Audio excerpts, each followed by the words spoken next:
Happy Valentines. Welcome to the opening of mating season, finishing off with fertility festivals like Ishtar, Aostra, Easter, bunnies and eggs and all that. And after several beautiful full moonlit nights penetrated by the passionate screams of a painfully teething baby in my case, making me slightly question having fallen for the reproductive imperative. But hey, how can you question that?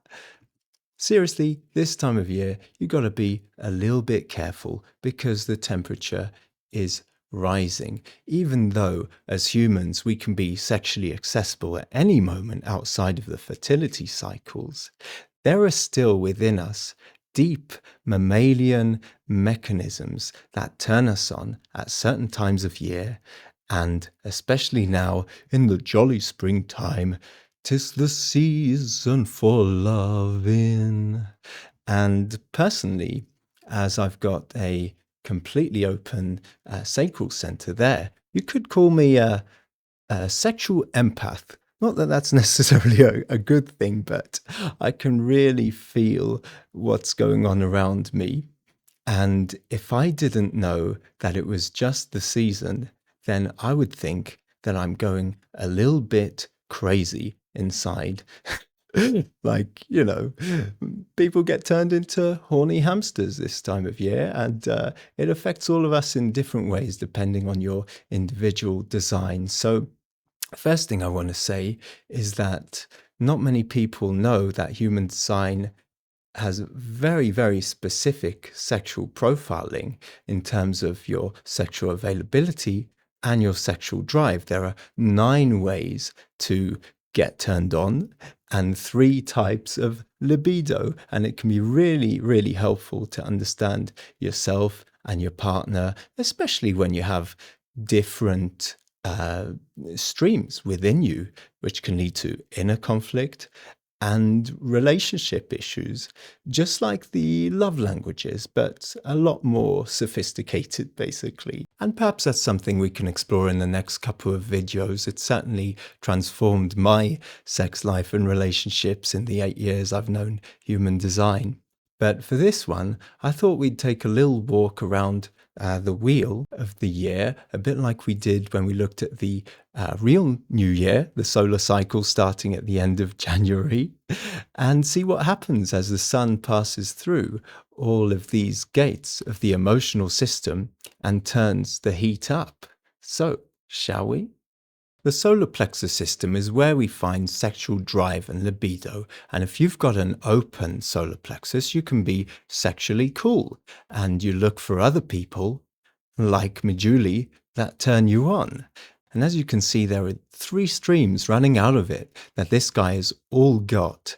The tribal stream, based on need, sex as a resource, just like food, that holds the tribe together with all the kind of rules and bargains controlling how it functions.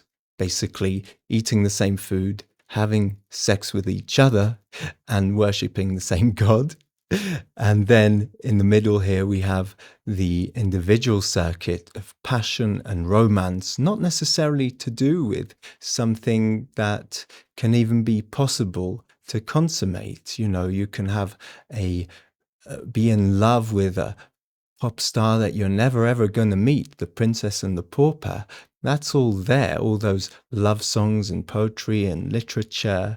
And then finally, in the collective, we have the circuit of desire for just experience, basically, and many different experiences. And it's very visual. Pornography, literature, but not romantic literature, the other kind of literature. Sharing experiences which are not necessarily personal. You might not even remember their name, but at least you made love at the top of the Empire State Building. All right, so these are the 3 streams. And in the sacral center, we have sexual availability, what actually turns someone on or not when it comes to it. And as we move into February, the 7th of February-ish, the sun moves into 49, which is this tribal, very possessive theme of working out on a on a practical level, so this is also where arranged marriages come from, how you're going to continue the family, the community, all of that. And it's not about love, right? It's not about passion. It's not about fulfilling your sexual fantasies. It's just about, well, survival of the species. So obviously that's where it's going to start. And there are still many, many countries where sex and women are seen as property.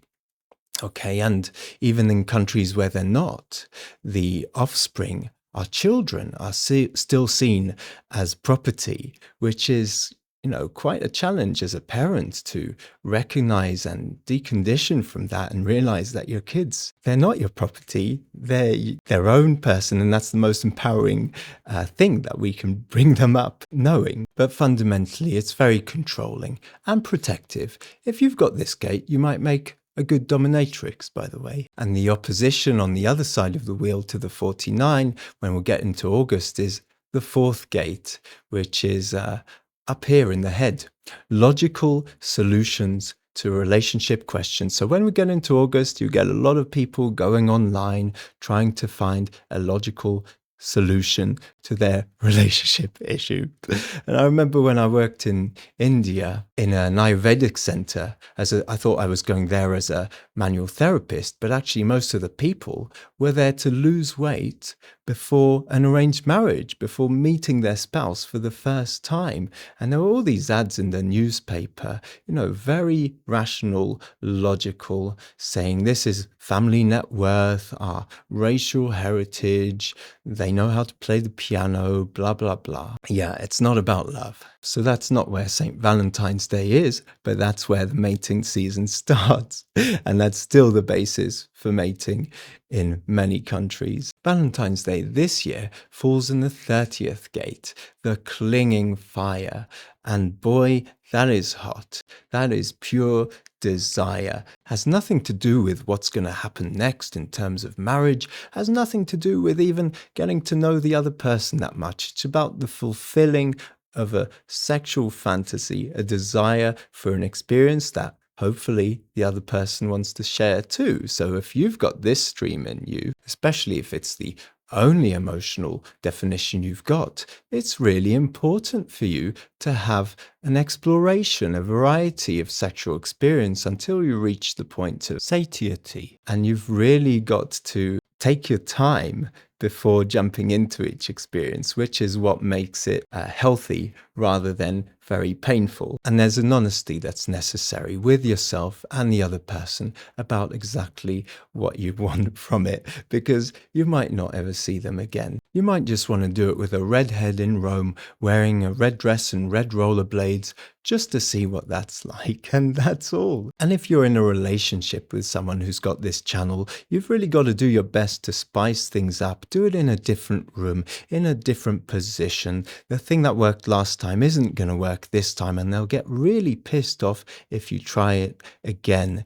This is completely different to somebody who's got a logical approach to sex, where you find what works and you just do that again and again and again, and they're happy with that. Oh no, this channel is about, it has to be exciting, it has to be interesting, it has to be a new experience. And that's where we're in this week. So just enjoy feeling those juices flowing and the fantasies that come up.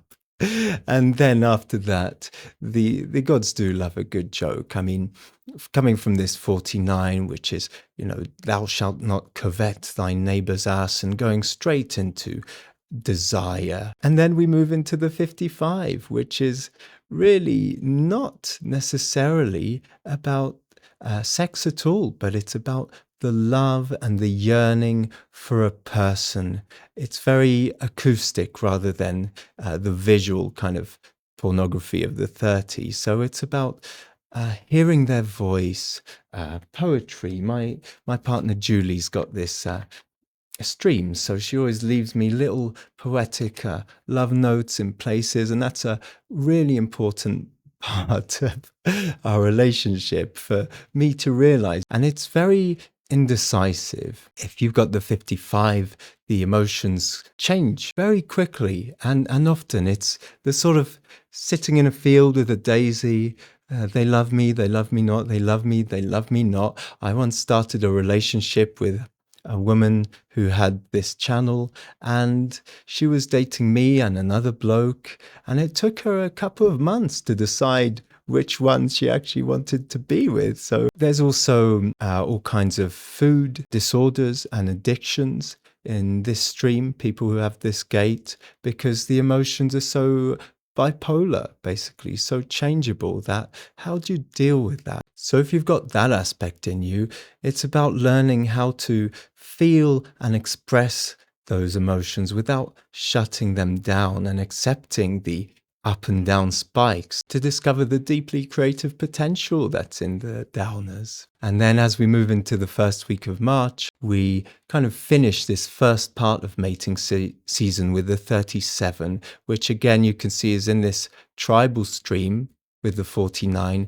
and it's about bargains, the actual marriage bond. You've got love, obey, honor. And this is the arrangement that nature wants you to come to by March, so that you can bish bosh get that part of your life sorted and get to work for the rest of the year. This biological program that obviously is extremely important. It's made us a dominant species on this planet. But if you want to be not happy, because happily ever after obviously is nonsense, fulfilled in your relationships, then really don't make any rash decisions during this time. Don't jump into anything just because of the heat. Follow your strategy despite the steam. Listen to your body's inner authority. I mean, the number of times I chased after someone, which is completely the wrong strategy for a projector. We're here to be recognized and invited, as Majuli did. But the number of times I've tried to chase after someone because of this genetic chemistry, and that's all it is, and my instincts have been telling me, don't do it, she's crazy, it's not going to be good for you, don't do it. But your mind wants to go for it anyway. And depending on which open centers you have, which gates you have, you're going to have different hooks that the not self patterns are going to trap you with. And if you go into a relationship from the not self, from what you think you want, through chasing after people because of the heat, then you're only going to end up in these repeating loops of unconscious patterns, which is why people fall into the same person, different costume kind of relationships time and time again. And strategy and authority is really the best tool that cuts through all of that. And we can do a separate video about how to get into a relationship correctly based on your type and profile and everything. But for now, just beware the Ides of March is all I want to say. Because if you do rush headlong into relationships that are not right for you just because of the season, you'll end up as an unaware prisoner of the program like most people. Let me show you. The gods do love a good joke, and if you're not careful and aligned with yourself, then the joke will be on you, because after you believe you've found someone who will support you or you'll support in exchange for affection and the resource of sex, and you believe that it's fiery hot in the 30 and that you're crazily, madly in love with them, and then you make an arrangement to be together, to go strong, to go long. The next theme after that, right, just the next week, first week of March, is the 63, the gate of logical doubt. And suddenly you're thinking, okay, oh no, why did I do that? Is it really this or that or the other? The I Ching follows a pattern, which is the geometry of nature, of how things evolve in life. So This order of things is not just the weeks that we move through, it's also the way things progress in our life and in a relationship. And don't all relationships just seem so marvelous and hot at the beginning until you make the bond and then you start to doubt. And people end up trying to make relationship decisions based on pros and cons and all kinds of mental stuff, which can never give you a right answer. It's nothing as intelligent as your inner authority, as experimenting with that will show you. I mean, it's hilarious the way we're set up. So I hope you enjoyed that little take on things. And if you have any questions, just let me know in the comments below. Next time, we'll take a look at these 3 different streams of need, passion, romance, and desire. And hopefully that should be very useful, especially if you're an intimacy or relationship coach. But also, really, it's been transformational, like I say, for me and my relationships to understand myself and my partner. And hopefully it will be for you too. And then after that, we'll take a look at these 9 different ways of being turned on in the sacral. I also want to say I'm happy to look at your individual charts in these videos in an anonymous way as examples. So if you've got any personal relationship questions, just feel free to drop them below in the comments and send me an email with your birth details or your charts. And yeah, I'll be happy to use them to make things a bit more fun and exciting. But yeah, till next time, subscribe, surrender, and see you later.